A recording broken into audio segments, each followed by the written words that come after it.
Hello everyone, my name is Ned and I'm a nerd.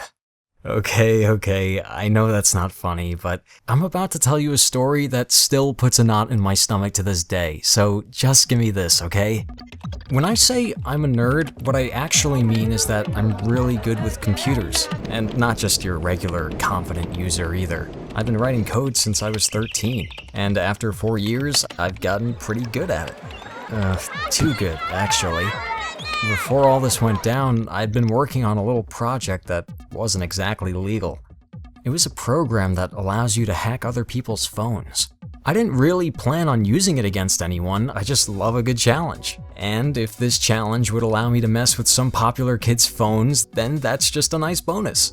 I finished this program about a month ago and decided to give it a test run in detention. Hey, I said I was a nerd, not a goody two-shoes. There were only 4 other students in the classroom. The teacher was gone for the most part, so I felt pretty safe trying my new program. I sat at the back of the room and turned on my laptop. I'm not going to bore you with the details of how it worked exactly, plus I'm a little concerned that I'd get in trouble for revealing the principles of, well, let's just call it what it is, my illegal spying program, but it was a success. I managed to collect data from all the phones that were connected to our school's Wi-Fi and located within a 50-foot radius. I couldn't believe it. I decided to look through the data I'd collected. The main reason I wanted to do that was... am I gonna sound like a creep if I admit that my crush just happened to be in this classroom as well and I wanted to go through her photos? I know it was so wrong, but I just couldn't resist. I was hoping to see some cute selfies, and definitely dreading seeing any pictures with a boyfriend I didn't know she had. Plus, I already invaded all the other students' privacy, so I thought, might as well. But as soon as I started looking through all the images, I immediately forgot about everything. Amongst all the pictures, most of which were shots of homework or class notes that students always exchange, I saw tons of one girl's photos. Jackie, a girl from our school that was announced missing about a week ago. At first, there were just regular pictures that she'd posted on her social media pages. That itself was kinda weird, why would someone download all her photos? But as I went through more images, my face went pale. There were pictures of her tied up, sitting in some sort of creepy basement with her mouth taped and her eyes filled with horror and tears. Her face was beaten up, and there were bruises all over her body. The window behind me clapped and I almost jumped out of my seat. My hands were shaking. One thought was going through my mind. Someone in here did this. Someone who's sitting amongst us right now kidnapped this girl and is holding her hostage. I looked around and saw 4 regular teens. None of them seemed even slightly dangerous. My crush, Stella, and her friend Brittany were there. Then there was one of our school jocks, Brad, famous for his nasty temper and incessant bullying. And finally, there was Ben, a quiet, artsy introvert who was constantly drawing something and barely talked to anyone. I sat there frozen, looking around at a seemingly typical detention class knowing it was anything but. I had no idea what to do. Do I tell the principal? Do I call the police?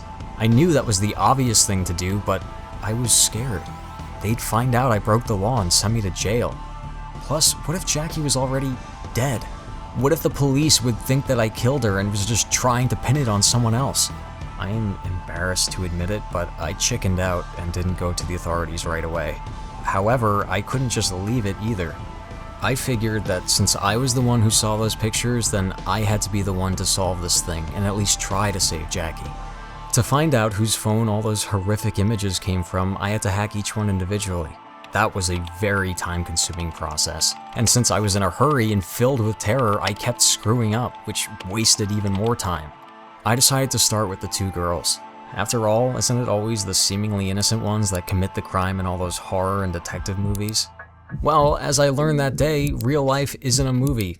I wasted about half an hour looking through their galleries just to find nothing significant.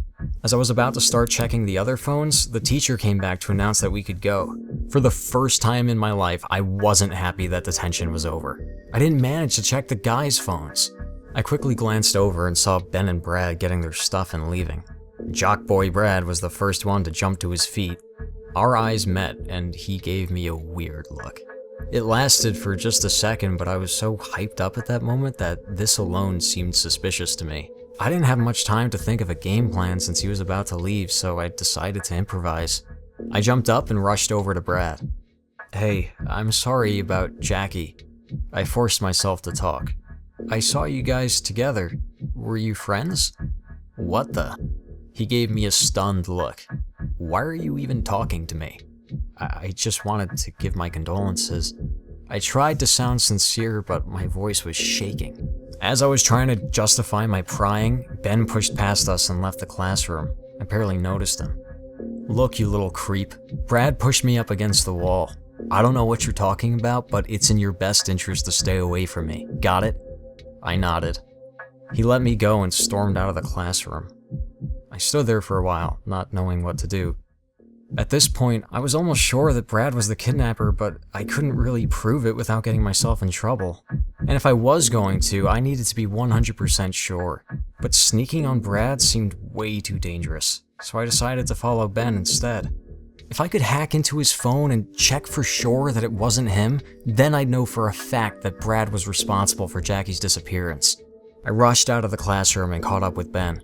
He was walking quickly out of the school. I followed him at a safe distance all the way to his house. His neighborhood wasn't the nicest, but the house seemed clean and homey enough. There was a garden outside, and I could see lacy curtains hanging on the windows.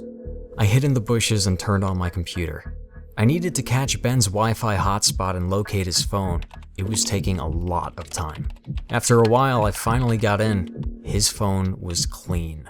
A little bit too clean, to be honest. There were no pictures, no texts, nothing. I shrugged, thinking to myself, well, the kid is weird, but that's hardly a crime. So it was confirmed. Brad was the one with Jackie's photos on his phone. He kidnapped her. I was just about to turn my laptop off when I noticed there was another phone in Ben's house. That wasn't really suspicious. I mean, it'd be weird if you lived alone, but I decided to check that one too, just in case. I successfully hacked this cell phone as well, and froze in front of my laptop. It was filled with photos of Jackie.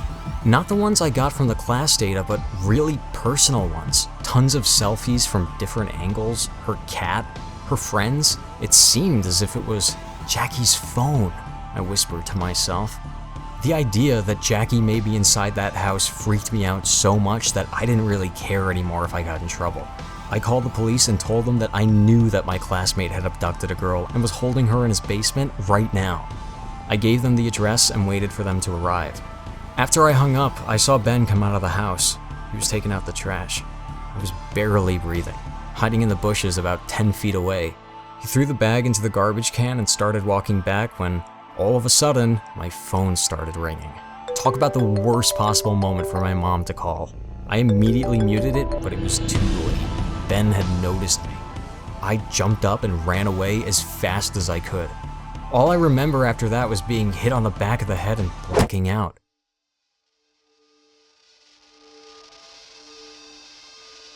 I came to on Ben's floor with a police officer leaning over me. They'd arrived not long after Ben had knocked me out.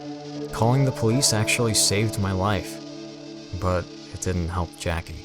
She was already dead before they got there. After the investigation was over, an official report was released. It was more horrifying than anyone could imagine. Jackie and Ben were actually friends before all of this. Well, she considered him a friend, while he was basically obsessed with her. The police found tons of drawings of her in Ben's room. Apparently, she was all he thought of and drew. Ben lived with his mom, but she was constantly on business trips for days at a time. During her most recent trip, Ben invited Jackie over to study for an exam. When he made a move on her, she didn't respond well and wanted to leave. What happened after that is too grim to describe, and poor Jackie lost her life after several days of living in a nightmare. When the police asked me how I'd found out who was behind Jackie's disappearance, I just said that Ben acted really weird whenever Jackie was mentioned, and it got me suspicious. They bought it, and I got away with my own crime, I guess. I decided to delete the program anyway, even though it did help reveal the monster that was hiding amongst us. The story of Ben's obsession that started with an innocent crush weirdly reminded me of myself. Remember, I invaded several people's privacy in hopes of getting access to some personal pictures of the girl I really liked. If I was ready to break the law like that, what else could I be capable of? I can't allow myself to become such an obsessed freak. That's why I'm gonna focus on writing codes for video games and never use my skills to stalk other people ever again.